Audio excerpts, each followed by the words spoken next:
Hi, my name is Kaylee, and this is my 4th year working at CTR. Today, I want to talk about comparison, how it steals our joy, how it robs us of our freedom, and how it holds us back from moving forward and growing in our walk with God. Comparison is an unnecessary poison. It happens without us truly recognizing what we're doing sometimes, and it can slowly overtake us until all we're left with is the constant ranking of ourselves versus the people around us. Comparison can go both ways. We can compare up, and we can compare down. We can think, well, I didn't get an A on the test, but at least I didn't get a D. I don't have the best outfit, but at least I don't look like that person over there. And I didn't play as much as my teammate in the last game, but at least I didn't sit on the bench the whole time.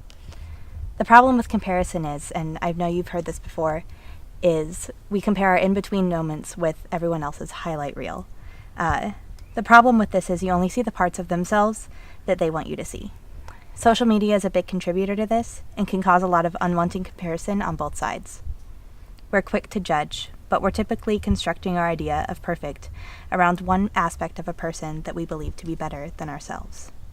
They have better clothes or always seem organized or put together or smarter, but that doesn't mean their life is perfect. You have to look at the rest of the picture. That person could have things going on in their life that you couldn't even imagine. When we go through life, we don't need to be ranked in a line according to who is better than who. In the race that's set before us, we need people running beside us, supporting us when we need it, and keeping us going when we want to quit. The race we are running is not a competition, and we are meant to cheer on those around us, not cut them down or cut ourselves down because we think they're doing a better job. Psalm 139:13-14 says, "For it was you who formed my inmost being. You knit me together in my mother's womb. I will praise you, for I am fearfully and wonderfully made. Marvelous are your works, and I know this very well." God has made you carefully and with every attention to detail to reflect Him. You are made in His image. Comparison warps your worldview and distorts that image. Don't think there isn't room for you, because God's economy is one of abundance and not scarcity. Comparing yourself to others is not helping you in your journey. Because the truth is, we are all sinners, and we have all fallen short of the glory of God.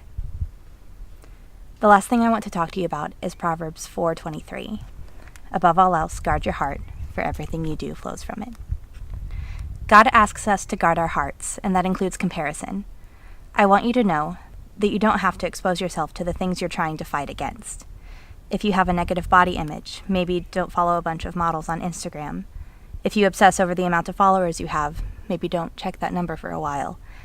If you want to get better at sports or cooking or painting, practice it and work on it with yourself and not with comparison to others. If you're trying to allow God to work in you, but you keep exposing yourself to the thing you're trying to fight, it's just going to make the fight harder and you run the risk of losing. Periodic social media fasts and being really mindful of who you watch and follow on social media can really have a big impact on your heart and where you're at in the comparison game. Being genuine and vulnerable with those around you and not hiding parts of yourself is a powerful move against comparison. The next time you find yourself in the midst of comparison, remember that you are wonderfully made.